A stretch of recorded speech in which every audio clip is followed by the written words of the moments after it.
अस्सलाम वालेकुम students, how are you. उम्मीद करता हूँ कि आप खैरियत से होंगे। आज हम फर्स्ट ईयर क्लास बायोलॉजी के चैप्टर नंबर 3 को डिटेल से पढ़ने वाले हैं और चैप्टर नंबर 3 में क्या क्या चीज़ें आ जाती हैं हमारे पास, लॉन्ग शॉर्ट और एमसीक्यू, उसके बारे में आप डिटेल से चैप्टर नंबर 3 को मैं आपको समझाऊंगा भी आज। तो स्टार्ट करते हैं। बिस्मिल्लाहिर्रहमानिर्रहीम।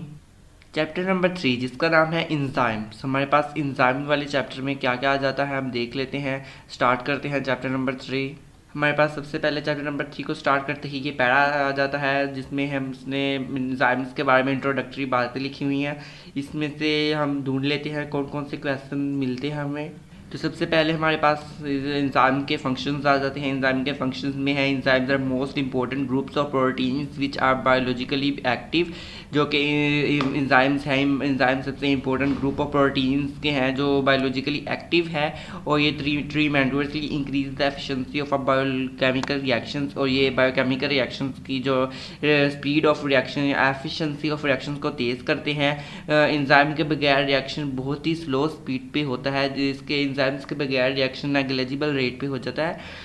तो नेक्स्ट है हमारे पास enzymes are composed of hundreds of amino acids. Enzymes hundreds of amino acids में है, इसमें ये भी आप इन फंक्शन में लिख सकते हैं। And coil together upon themselves to form globular structures. और ये एक दूसरे के ऊपर कोयल होकर एक ग्लोबुलर स्ट्रक्चर बना देते हैं। The catalytic activity is restricted to a small portion of the structure known as active site. ये एक्टिव साइट की डेफिनेशन हमारे पास आ गई। दूसरा हमारे पास आ गया, दूसरे आगे हमारे पास शॉर्ट क्वेश्चन।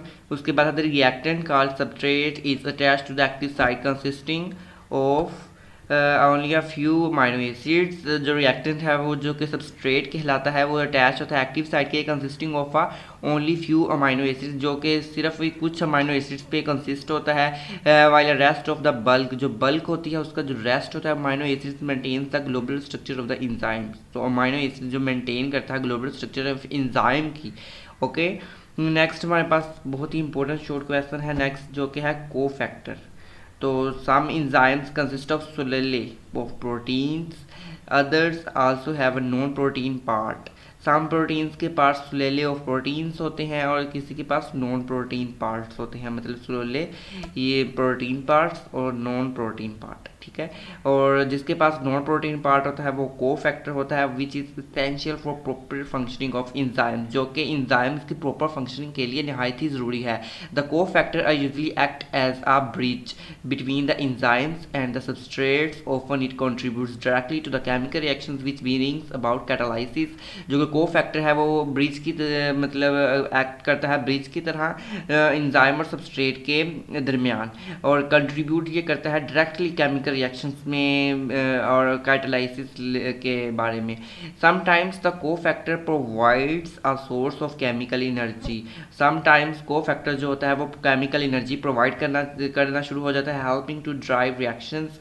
और रिएक्शंस को ड्राइव करने में भी ये आपकी मदद करता है, सॉरी उसकी एंजाइम की, which would otherwise be difficult और पॉसिबल। और ये पॉसिबल भी है और डिफ़िकल्ट भी हो सकता है। Some enzymes use metal ions as coenzymes cofactors like magnesium, iron, copper, zinc ETC. जो सम एंजाइम्स जो होते हैं, कुछ एंजाइम भी मेटल आयन की तरह भी यूज़ किए जाते हैं। उनके कुछ नाम, the detachable cofactor is known as activator. ये भी डेफिनेशन आती है। एक्टिवेटर क्या है? एक्टिवेटर है डिटैचेबल को फैक्टर, जो कि अटैच ना हो उस को फैक्टर को हम एक्टिवेटर कहते हैं। ये हमारे पास आ जाएगी डायग्राम आ रही है, डायग्राम के तरीके से बस समझाना चाह रहे हैं। ये देखिए हमारे पास को फैक्टर के मॉलिक्यूल है, ये सबस्ट्रेट आ गई, इन दोनों ने एक्टिव साइड है, यहाँ पे आके इन्होंने कंबाइन होना है। एंजाइम मॉलिक्यूल है, नेक्स्ट उसने कहा ये देखें अटैच हो गए यहाँ पे, ये देखें मॉलिक्यूल ने सबस्ट्रेट पे आके अटैच होना है, फिर इन दोनों यहाँ पे अटैच होना है, फिर इसके बाद प्रोडक्ट बनेगा। और नेक्स्ट इसके पास आ जाता है हमारे पास prosthetic group. Important short question, if the non protein part is covalently bonded it is known as prosthetic group. If the अगर नॉन प्रोटीन पार्ट है वो कोवलेंटली बॉन्डेड है तो उसे कहते हैं प्रोस्थेटिक ग्रुप। अगर ये लूजली अटैच है तो प्रोटीन पार्ट से, तो इसे हम कोएंजाइम कहते हैं। ये आ जाता है शॉर्ट क्वेश्चन में, right difference between prosthetic group and coenzyme. तो आप लोगों ने ये लिखना है। It is closely related to vitamins, ये विटामिन्स के रिलेटेड है which are very important.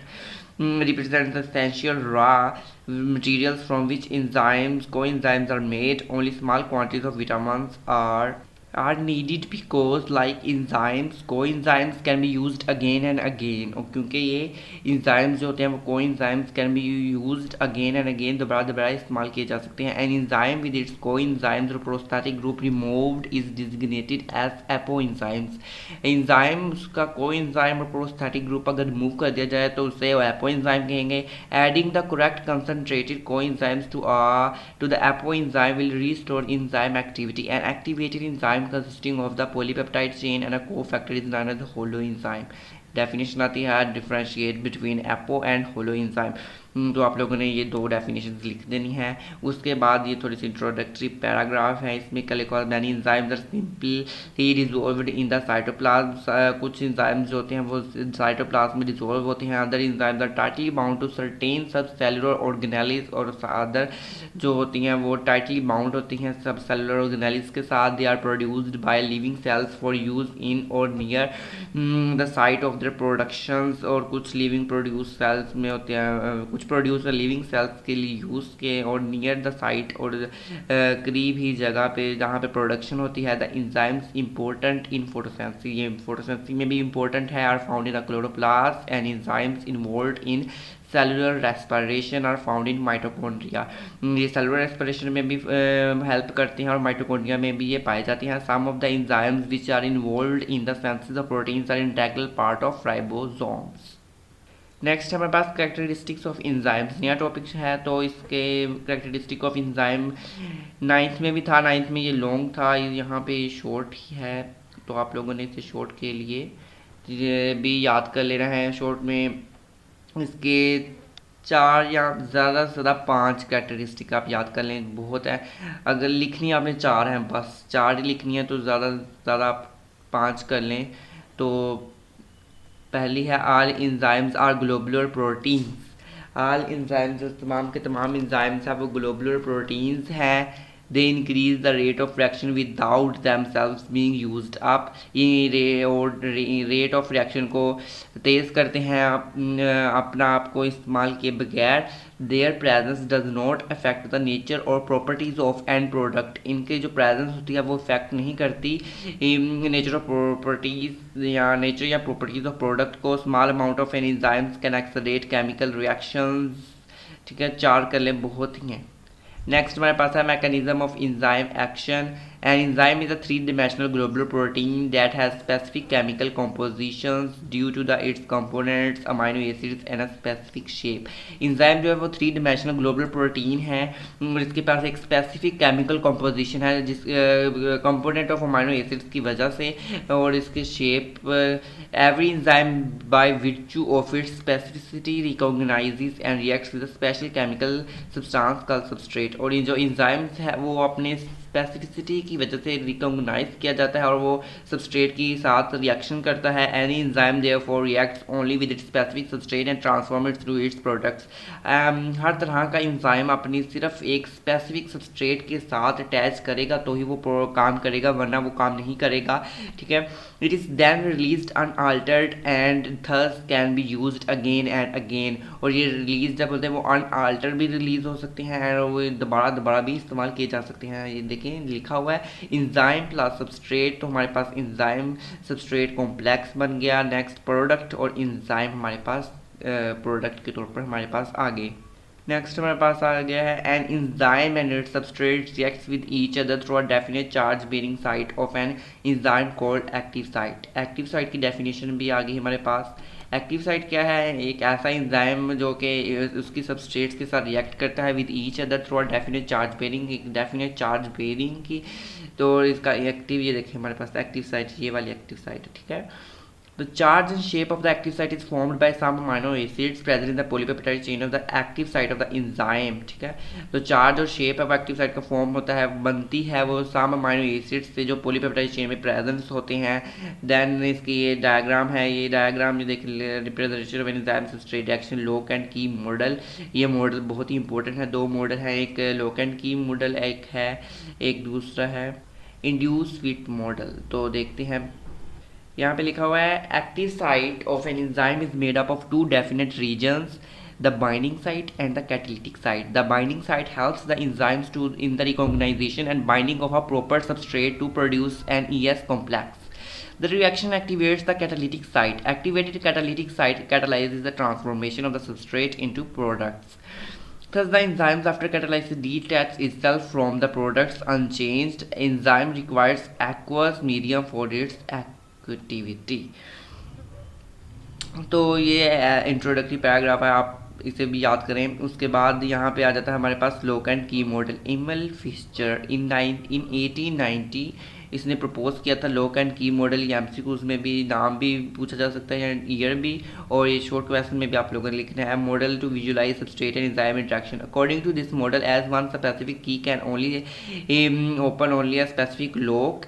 In the same manner a specific enzyme can transform only one substrate into products. उसने कहा जैसा कि एक मखसूस चाबी ही एक मखसूस ताले को खोल सकती है, वैसे ही एक मखसूस एंजाइम ही मखसूस सबस्ट्रेट को प्रोडक्ट में कन्वर्ट कर सकता है। ठीक है, ये उसके मॉडल का मेन जो बेस थी वो थी। ठीक है, इसके लोकन की के मुताबिक जो एक्टिव साइट है वो रिजिड स्ट्रक्चर थी, मॉडिफिकेशन कोई नहीं थी, और flexibility in the active site भी इसके पहले नहीं थी। और ड्यूरिंग और after the enzyme action and it's used only as template, और ये ओनली टेम्पलेट के तौर पर ये इस्तेमाल किया जाता था। नेक्स्ट आगे हमारे पास induced with model Koshland in 1959 proposed its modified form. This is now an induced with model. He argued that when a substrate combines with an enzyme, it induces change in the enzyme structure. The change in the structure enables the enzyme to perform its catalytic activity more effectively. और उसने कहा कि उसने लोकन की model को रद्द कर दिया। उसने कहा कि जो है एंजाइम है वो इंड्यूस करता है, वो चेंजेस करता है एंजाइम स्ट्रक्चर में भी। तो जो चेंज इन स्ट्रक्चर है वो परफॉर्म एंड एंजाइम के जो एनेबल्स करती है एंजाइम के फंक्शंस को और बेहतर। नेक्स्ट आ जाता है हमारे पास factors affecting the rate of enzyme action. Factors जो इफेक्ट करते हैं, आप लोगों ने इसे शॉर्ट क्वेश्चन के तौर पे याद करने हैं। जितने भी फैक्टर हैं, एंजाइम कंसंट्रेशन ऐसे आ सकता है, what is the enzyme effect of enzyme concentrations on the rate of enzyme action. तो क्या है इसमें, the rate of reaction depends directly on the amount of the enzyme. ये डायरेक्टली प्रोपोर्शन है, मतलब डायरेक्ट रिलेट करता है एंजाइम के फैक्टर्स को। जितना एंजाइम की कंसंट्रेशन होगी वैसे ही एंजाइम की जो एंजाइम रिएक्शन है वो ज़्यादा होगा। मैं थोड़ा थोड़ा बताऊंगा, वीडियो भी लंबी हो रही है और ये इतना आपने शॉर्ट में लिखना है, तो थोड़ा सा बस इतना ही बताएंगे। डायरेक्टली रिलेटेड है और इसमें increasing number of molecules to active sites takes place, ऐसे आप लोगों ने लिख देना है। 2 आगे हमारे पास substrate concentration. At low concentration of substrate the reaction rate is directly proportional to the substrate available. Low concentration of substrate में ये डायरेक्टली रिलेट करता है सबस्ट्रेट अवेलेबल में। ठीक है,